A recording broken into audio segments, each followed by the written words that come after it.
चूमो चूमो लागे तोर हसी रे मोर दिल ला कर दे बेसिरे।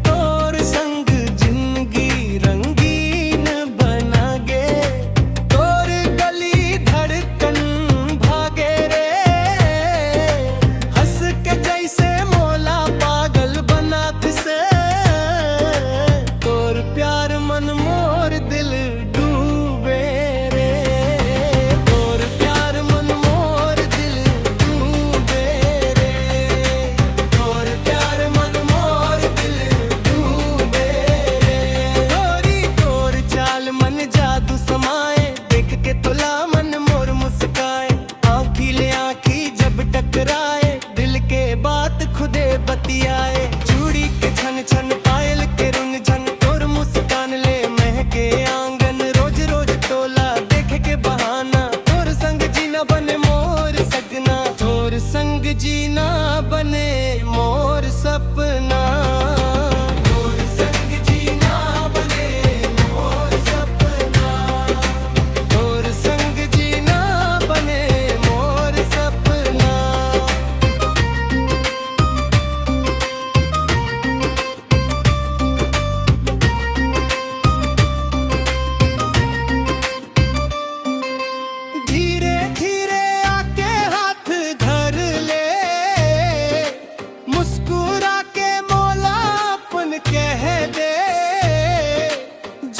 जन्म संग निभावो रे, तोर बिना अब जिए नहीं हो रे।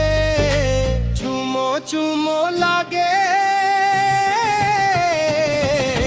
तोर नखरा रे, देखत देखत मोर धड़कन भागे रे, देखत देखत मोर धड़कन भागे रे।